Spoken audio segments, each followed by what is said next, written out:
Welcome to another episode of the Leader for Good interview series. You know, I love this idea of servant leadership, that service and leadership really go hand in hand together. And to talk further about this concept, I found the perfect person to talk to, Valeria Lopez.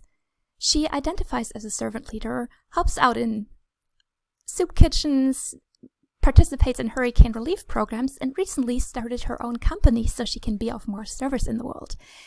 I just asked her what difference she wants to make in the world. If that's a question that also interests you, go to leaderforgood.com and sign up for my newsletter. And now let's jump right in. Whoa, that's a loaded question. What difference would I like to make really depends on a whole bunch of things. One is when it comes to my business, I would really like to make people excited about learning. I think learning can and should be fun. And there's no reason why we should be sitting in a classroom, in a training room, bored, wondering when this will all end. I think training can and should be fun. So I would hope that the difference that I would make is that I would make learning fun for employees in the workplace. And in so doing that, they learn something that they can then use and apply to make their lives richer in the workplace. Yeah. Two, I think overall, one of my big things is service. So what difference I would like to make is that in all that I do, whether it's my company, whether it's volunteering, that someone, at least one person is better off. That would make me feel fulfilled, is better off because of the work that I did. Awesome. Yeah. I mean, it comes basically back to this whole concept of servant leadership, right? Yes. Yeah. Do you have any thoughts on that?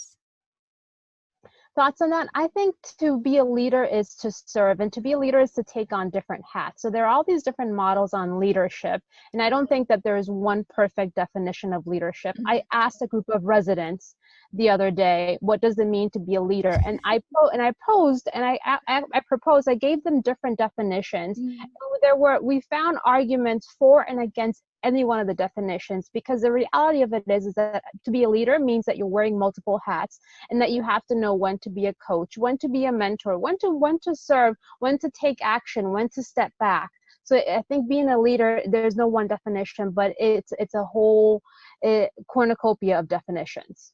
Yeah, I really agree with that. I think I was doing a presentation on leadership for good, and coming up with a definition of leadership, it's really hard. I mean, at some point I just settled on, well, it's about making an impact. But I think really I often like to talk about how it's so different depending on the context. You know, like 500 years ago, being a leader was different than it is today. And it's different, you know, like in a feudal society versus, I don't know, in the midst of a revolution versus, you know, in a prison. I mean, there are all these different contexts. So yeah. I love that you actually asked people these questions and basically kind of like field tested how impossible it is to come up with a definition. Yeah, it's really hard. One of my favorite definitions, though, is the one by Stephen Covey. Leadership is communicating to someone their worth and potential so clearly that they come to see it themselves. And I love it because it's all about relationship, which leadership is about. But when I was explaining it to a group of residents in a hospital, and we were talking about leadership, what does it mean to lead in your residency program? Again, context was key. So while I love the definition, it wasn't as relevant to the work that they're doing every day, treating patients, and maybe having a more junior resident that they're bringing along in training. Yeah. Yeah. I mean, it's almost a bit like the Rorschach thing, where what you see may maybe say more about yourself and your own role at the moment than about what leadership really is. Yes, definitely. Yeah. Because I also, like, if we think about different leaders, they would probably define it very differently. I mean, yeah, and maybe depending on where they are in their lives, what I find with my work with residents is that oftentimes when they're straight out of med school, up until that point, they've thrived on being individuals. They have, in order to get to where they are, to graduate from medical school with a degree means that you have had to be the best. You've had to stand out on your own. So be a leader by being an individual. In a sense, being a leader of your class by standing out from the rest in terms of standardized test scores, in terms of general class performance. And now all of a sudden, now you're throwing them into a hospital setting where they have to perform in a team setting, where it Yeah. doesn't really matter how good I am, it's how well can I work with others in a team, and in this very sensitive, in a very high stress environment. Yeah, I mean, it's almost like if we compared it to sports, it's like the difference being like a tennis star versus like a soccer or football player, where, yeah, I mean, your own performance matters, but in a way it almost matters more if you can also help your teammates be successful. So, Yes, exactly. yeah, I think that's so interesting because I think we often define success also as like a zero-sum game. It's like I win, you lose. But I think there are so many situations where it's actually the other way around, where if people win, they kind of like win together. Sort of like this whole rising tide lifts all boats. Or so I think it's so interesting that you gave a real life example of where that's so critical, right? Because being like a superstar in a hospital, I mean, I would find that scary. I wouldn't trust that person. Like, Right? I've saved this many lives today. How many have you saved? right? Oh, geez. Yeah. So, how do you? What type of advice do you have for people who are for the first time in those situations, whether that's in like in a hospital environment or in any other context where they suddenly need to be team players and switch their minds? Yeah, I think for first and foremost, what really helps is knowing your own strengths and knowing your own weaknesses. So up Yeah. until that point, if you've been operating in a very individualistic setting, being aware of that, gee, this is different. Whereas before it was up to me and I called the shots. Now I have to ask someone else. So being very aware of that, and what are your bugaboos? What are your pain points when it comes to working with others? Because maybe you haven't been working in a team setting in college, but maybe you worked in you were in a sports team, in a club or some sort. So what was that experience like? What was it like? I think going in with a keen sense of awareness of who you are and what you stand for and what does it mean to be in a team is so crucial. And also being more than that, having a learning mindset, being open to learning, knowing that you do not have the answer. So when I was talking to the residents, I was letting them know you are going to make mistakes. And they feel this pressure to perform all the time. You're going to make mistakes, and that's okay, because you're here to learn. It is residency. What's important now is that to know that you are not alone, that you can rely on your more senior residents, that you have a group of people here to support you, a team, if you will, to support you along the way, so you don't feel like you have to know it all right off the bat. Like if you don't know it, then it's somehow a judgment of how well you can do or your success overall. But that it's okay. You're learning, and you're going to learn by asking questions, by asking and saying, I need help. I don't know it all. I love that. It's also so timely because I was just recording a video on how to overcome imposter syndrome.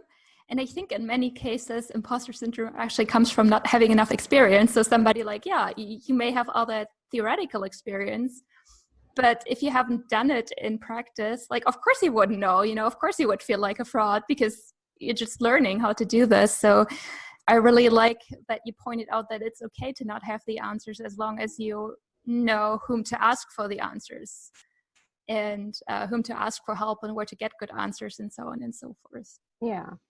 And imposter syndrome is real, regardless of the number of years of experience you have. I feel like all of us at some point feel that way. Oh, I don't know that much. Oh, this person does it so much better than I do. Like, why would they pick me for this, regardless? And it's being aware of that. And okay, these are my thoughts, but my thoughts don't dictate my future. And I can change the way that I think. I can change the way that I feel, and I can approach a situation very differently.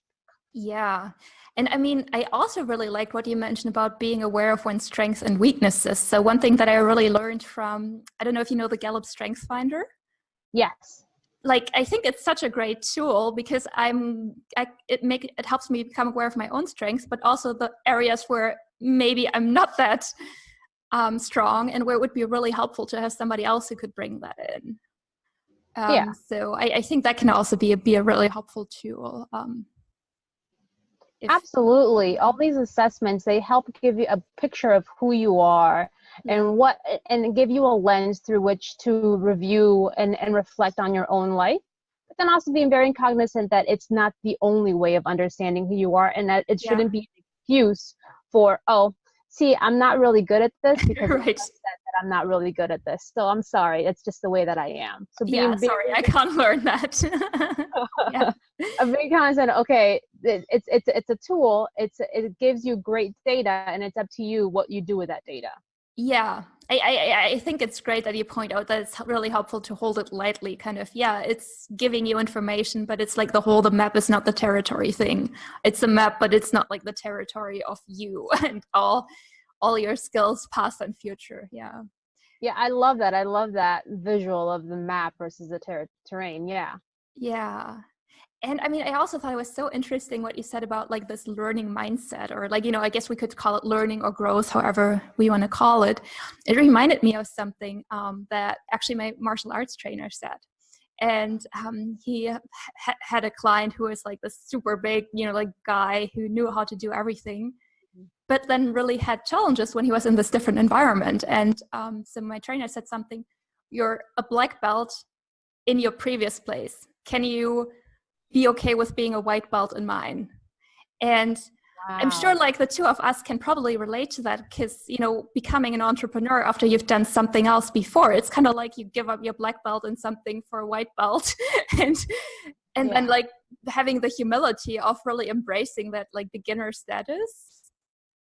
I don't know, like, can you relate to that, or am I just Oh, projecting? no, no, absolutely. I can relate to that. And then having that right mindset, like knowing that you cannot fail, you Yeah. just create learning experiences for yourself. So now you know next time, oh, I shouldn't really do that.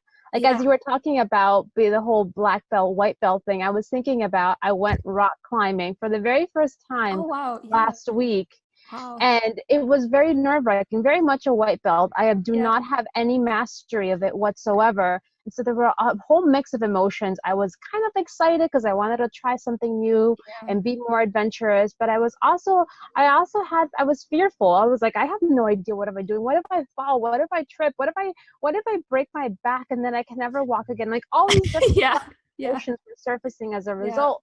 And then I realized the beauty of rock climbing is that you can't really fail. So what if you can't grasp that jug, that rock that's on the wall? You still hang there and you learn from it. So now I know I have to step first and then reach, because then I'll have a better chance of grasping that jug or that rock on the wall. And it's the same mentality that applies to being an entrepreneur.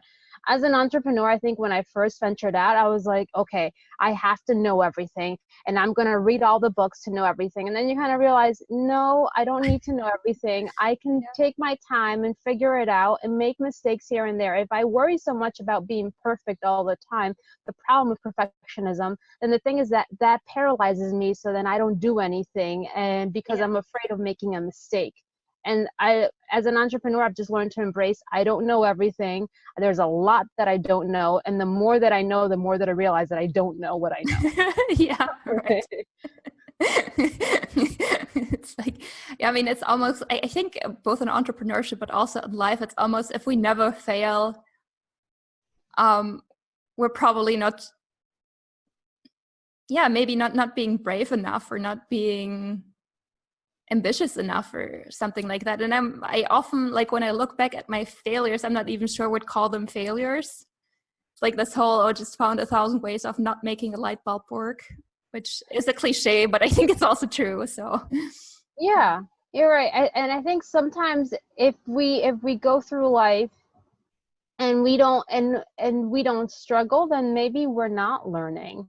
Maybe we like you're saying, we've become complacent. And that's yeah. where I felt that I had, and why I wanted to try this new like entrepreneurship journey in my life. I knew I wanted to do more. I was anxious and really curious to do more. So let me go ahead and do it. And if at least if I take a step forward and maybe it's not the right step, Mm-hmm. maybe Yeah. maybe it doesn't work out, but at least I can say that I tried it, versus always living with that, I wonder if, or what if I had done this, or Yeah. what if I had done that. Being very bold, very courageous in taking action, even when it's not the easiest thing to do. Yeah. Yeah. Well, and it seems like you also do that in other areas of your life. See the rock climbing experience. Yeah. Well, I try. Yeah, no, I hear you. I think, yeah, I mean, I feel like I've gotten a PhD in like being uncomfortable in the last couple of years. I'm sure you can relate to some. Oh my goodness, yeah. Yeah. And I think there are all these sayings, and I think they're so true. Like, there's nothing so uncomfortable as your comfort zone, or Yeah. I saw this, like, I think it was, I love improv. So there was this one, I think there's one class out of like Chicago, Second City, that's called Nothing Grows Out of a Comfort Zone. And it's so true. You have to push beyond the boundaries in order to grow. Be uncomfortable in order to reach a new level of uncomfortable. Right. And I know you're also starting Blog Fellow, and I had some other people on this podcast before where we talked about polarity management and how a lot of qualities are actually interdependent. You can't just do one without the other. And I think to some extent, comfort zone and like being brave are two sides of a polarity, where just doing the outside of the comfort zone 24/7 can, I think, also lead to maybe not burnout, but, just sort of like feeling constantly stressed and uncomfortable. So I think there's like some fine balance between pushing for the unknown versus having some sense of safety and comfort. Oh, absolutely. I mean, there are some things that I will not try, that I know that I will not push past my comfort zone. I will not swim with sharks. Yeah. Without, I will not jump out of a plane. That's something I'm okay not venturing. But then in other areas, I ask myself, what am I learning today? How am I growing? How am I different? Because I never want to be 6 months from now. I never want to be the same person that I was 6 months ago. So maybe I'm not jumping out of a plane, but what am I doing to grow, to develop myself so that I can say 6 months later, I am a different person. I am a better person than I was 6 months ago. Yeah, I love that. I think, I don't know if you can relate. Sometimes I look at old pictures of myself and it just feels like it's a completely different person. Or, when you haven't seen somebody for a couple of months and you almost feel like you need to reintroduce yourself to them. Like, hi, I'm Bere. We haven't really met, even though, you've known them for a long time, just because so much has changed. I don't know if you can relate to that at all. Or... Oh, yeah, absolutely. Things change. People change. We all change. I think change is a constant in life. Yeah. Yeah. So does your love and appreciation for servant leadership, did that influence your decision to come and become an entrepreneur? Like, did it feel you could be more of a servant leader being an entrepreneur, or? Yeah, for me, my company, what I do, designing training programs, is an opportunity for me to serve others. So I feel I'm fulfilling that higher calling, that purpose of serving others by helping people build better relationships at work. And that's what brings joy at the end of the day, knowing that someone now knows how to hold a difficult conversation because they now have the tools. And because I created that learning environment where they could talk to someone else in the classroom, and they could in turn strategize on what to do after they leave the session. Yeah, I mean, I really like how you're humanizing workplace relations, but also problems, because I think that so many problems in the workplace are actually more like relationship problems than anything else. It's not anything inherently about work. It's sort of like not getting along or having communication issues or things like that. Oh yeah, there's a lot of drama that goes on in the workplace, and that's because we're human beings, and as human beings, we bring the drama. We love the drama. That's what's given rise to reality TV and all these different shows nowadays. We thrive on it. And because we spend so much time at work, of course there's going to be drama at work, whether I'm contributing to it or not. I'm getting sucked into that drama triangle. Yeah. Oh, it's so interesting that you bring up the drama triangle again, because one of my first podcast guests also brought that up, the drama triangle, and then the love triangle, which is sort of like the opposite. So yeah, it's interesting to see how there are like commonalities.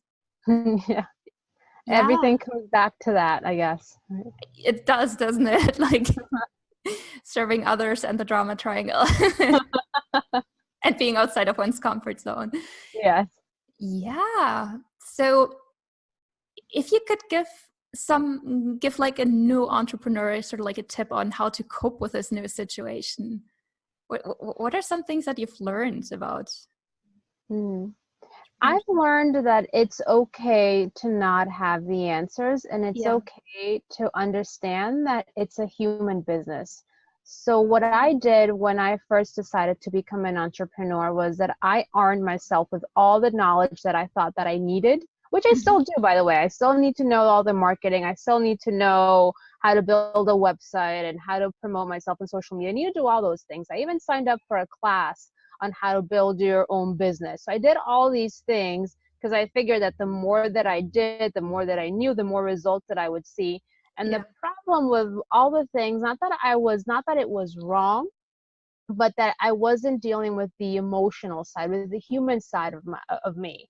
Mm. As a human being, as an entrepreneur who's also human, I was feeling all sorts of things. So there are days as an entrepreneur where I feel like I'm on top of the world. I can do this. I can take Yeah. over the world. I'm going to rock this. I'm going to achieve so much. And Yeah. that in turn drives my thoughts and drives what I accomplish for the day. But then there are days where like, oh my goodness, why in the world would I do this? Why in the world would I become an entrepreneur? Why Yeah. would I leave my full-time job? Like I Mhm. was feeling frustrated. I was feeling irritated. I was feeling, dare I say, angry at times. Like, oh, what in the world did I just do? Yeah. So Yeah. my advice to entrepreneurs is to embrace all of that, not to Mhm. think that you have to just keep doing because the more you do, but really take some time to analyze and sit with your emotions. What are you feeling? Why are you feeling that way? How is that influencing your thoughts, your emotions? And what can you do? I'm not saying that anger is a bad emotion or an unhealthy emotion, but it might not be the best emotion or most appropriate emotion to facilitate training. So if I'm feeling angry and I'm about to present in front of others, what can I do to Yeah. manage my emotions so that I can give I can give the best of myself, my whole self, to my audience. So Right. if anything, I don't find that entrepreneurs, we focus so much. When I go to an entrepreneurship event, we focus a lot on the blockchain, on technology, on all these different things, how to sell, and all of those things are very important. But we also need to realize that we are human beings. That Yeah. we are, for the most part, if we're doing this for the very first time because we think we have a great idea, we have a great product, a great service. There's still all these things that we are feeling as we're going through the process. One of the things that I found that had really helped me is having a community of people that I can rely on, that I can Yeah. say, hey, I'm feeling down right now, or I'm feeling this way or that way. How are you feeling? Oh yeah, I'm feeling this exact same way, or no, I'm not, or let's talk about it. Yeah, I so agree. I mean, that's also been my experience. I have a mastermind group of other entrepreneurs, and it's so helpful because it's sort of like you can bring everything, the good, the bad, the questions, the answers. And yeah, it's just lovely to not have to do that by yourself. Yeah. And Yeah. in turn, it helps you focus a bit more. Because Hmm. what I was doing is I didn't want to deal with all this emotional stuff. Like as an entrepreneur, you have a bias towards doing. Right. That's what got you to start your business anyway. You don't have a bias towards feeling. You have time for all these emotions and everything that you might be going on. So I didn't want to deal with it. So the way that I was coping, I was managing poorly my emotions was by doing more, taking on more. Yeah. Yeah. And so realizing that maybe after fixing my website, modifying my website for the 24th time, it's not going to make a difference. Yep. Maybe I just need to focus a bit more on myself and take a break, go on a walk, meditate a little bit, go exercise, do something that helps me brings me back to my center is important. Yeah. So this one very authentic marketer that I know, and I can't remember his name right now, but he had a blog post, you're your first client. And it was basically about, well, you need to take care of yourself first. And I thought that was really interesting, just as a very different approach to looking at the relationship between oneself and one's business, where it's not like servant master relationship with the entrepreneur being sort of like the abused servant, but where it's more more something of equals, or I like that a lot. And for me, like the big aha moment was realizing, hey, I'm teaching workshops on emotional intelligence. Yeah. And what am I doing to myself right now? That was a big aha. If I want to walk the talk, then I need to walk the talk. It's not just me talking about it, but me doing it. Yeah, I mean, I so hear you. I mean, that's basically been my experience. And I've also heard that from other people. Once you start working on a topic, it's almost like everything comes up that could happen on that topic. Like a couple of times I was doing interviews where I talked about relationship issues. And of course, relationship issues happen just before the interview. And I just thought it was so interesting. And at some point I'm like, I'll never do anything about like health and wellness, because I don't want to see what happens. But a lot of my niche is around helping people find work they love. And I definitely had a period where I was like, like really annoyed about my work. And I was just like, and it's so uncomfortable too, because it feels like, being in integrity, right? Like, when you're kind of, hey, I'm teaching emotional intelligence, but right now I'm not really practicing what I preach, or in my case, hey, shouldn't I like my work more? And then to just really have the honesty, the emotional honesty to acknowledge, oh, that's what we're doing. Wow. Yeah. And being kind to yourself as well, saying, well, it's okay if I don't like my work right now. You don't have to like your work 100%, and use that as an opportunity, going back to growth mindset, to learn about yourself. Gee, what is it about my work exactly that I don't like? What is it that I'm doing? What are the feelings that are coming up? What are the thoughts that are coming up?